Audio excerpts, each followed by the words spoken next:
కూడా మనం ప్రారంభించుకోవడం జరిగింది. ఈ ఔటర్ రింగ్ రోడ్డు లోపలి ప్రాంతం మొత్తం గతంలో గ్రామ పంచాయతీలు, మున్సిపాలిటీలు, municipal corporations, greater Hyderabad municipal corporation 4 రకాలుగా స్థానిక సంస్థల పరిపాలన కొనసాగుతుండే. తద్వారా గ్రామ పంచాయతీ ఏం చేస్తుందో మున్సిపాలిటీలకు తెలిసేది కాదు, మున్సిపాలిటీలు ఏం చేస్తుందో మున్సిపల్ కార్పొరేషన్లకు తెలిసేది కాదు, మున్సిపల్ కార్పొరేషన్లో ఏం జరుగుతుందో జిహెచ్ఎంసీకి తెలిసేది కాదు. తద్వారా ఒక గందరగోళము, ట్రాఫిక్ జామ్లే కాకుండా వర్షాలు వచ్చినప్పుడు కానీ రకరకాల సమస్యల్ని ఎదుర్కొంటున్నాము. అందుకోసమని ఈ ఔటర్ రింగ్ రోడ్డు లోపలి భాగాన్ని మొత్తం ప్రణాళికబద్ధమైన అభివృద్ధి చేయడానికి ఈ ప్రాంతాన్ని కోర్ అర్బన్ రీజియన్ ఎకానమీ కింద మనము డిమార్కేట్ చేసుకున్నాం. This is called cure, core urban region economy, short form లో క్యూర్. అంటే ఇక్కడ ఎన్నో సమస్యలు ఉన్నాయి.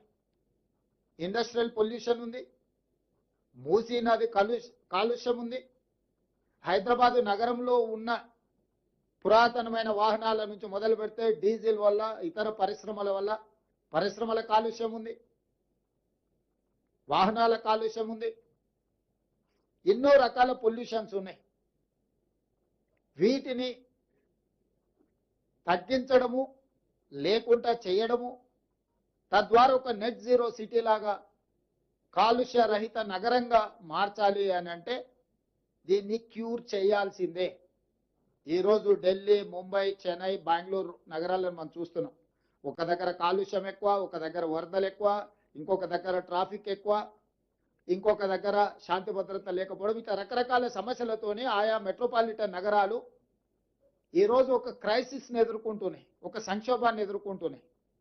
వీటన్నిటి దృష్టిలో కోర్ అర్బన్ రీజియన్లో ఒక పారదర్శకమైన నిర్ణయాల ద్వారా భవిష్యత్తులో ఇలాంటి సంక్షోభాన్ని నివారించడానికి, కాలుష్యాన్ని తొలగించడానికి, ప్రణాళికబద్ధమైన అభివృద్ధిని చేయడానికి ఈరోజు కోర్ అర్బన్ రీజియన్ మొత్తాన్ని 2170 స్క్వేర్ కిలోమీటర్ల ప్రాంతాన్ని సర్వీస్ సెక్టర్ కింద మారుస్తున్నాం.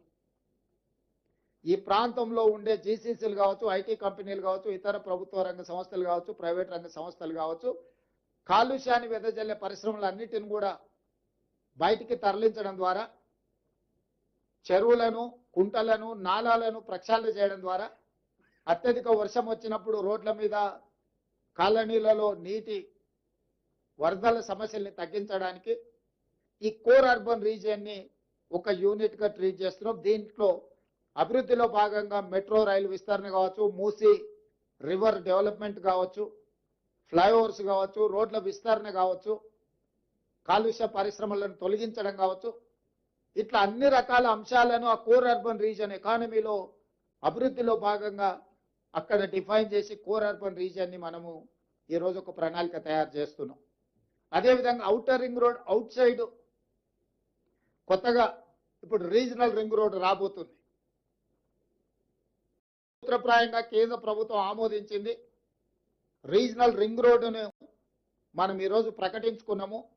ఔటర్ రింగ్ రోడ్డు 162 కిలోమీటర్లు ఉంటే నగరం చుట్టూతా ఒక అభివృద్ధి వలయంగా, రీజనల్ రింగ్ రోడ్డు దాదాపుగా ఒక 360 కిలోమీటర్లతోని రెండవ మణిహారాన్ని తెలంగాణకు మనం ఈరోజు తయారు చేసుకుంటున్నాం. దీన్ని పెరి అర్బన్ రీజన్ ఎకానమీ కింద ఈరోజు మన పాలసీలో మనం తెచ్చుకోబోతున్నాం. పెరి అర్బన్ రీజన్ ఎకానమీ అంటే ప్యూర్.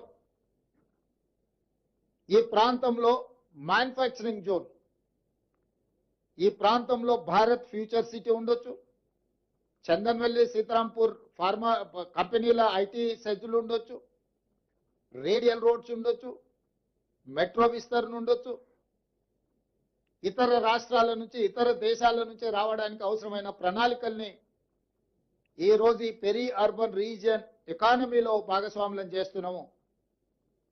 దీన్ని షార్ట్ ఫామ్ లో ప్యూర్ అని మనం పిలుచుకోదలుచుకున్నాం. ఈ ప్యూర్ కి Bengaluru to Hyderabad, Hyderabad to Amaravati, Amaravati to Chennai green field హైవేలతో పాటు బుల్లెట్ ట్రైన్లు కూడా ఈరోజు మన కేంద్ర ప్రభుత్వాన్ని సూత్రప్రాయంగా ఒప్పింపజేయడం జరిగింది. దీంతో దూరము తగ్గుతుంది. Dedicated green field highway, express హైవేలు వేయడం ద్వారా, బుల్లెట్ ట్రైన్ ద్వారా రవాణా సులభతరం చేస్తున్నాం. భారతదేశంలో సముద్రపు ఒడ్డు లేని రాష్ట్రం తెలంగాణ రాష్ట్రం. ఒకప్పుడు నిజాం ప్రభుత్వంలో మచిలీపట్నం పోర్టు కూడా మన దగ్గర ఉండేది, నిజాం రాజ్యం ఉన్నప్పుడు. ఈరోజు మనం మచిలీపట్నం పోర్టు కూడా ఈరోజు కనెక్టివిటీ డెవలప్ చేస్తున్నాం.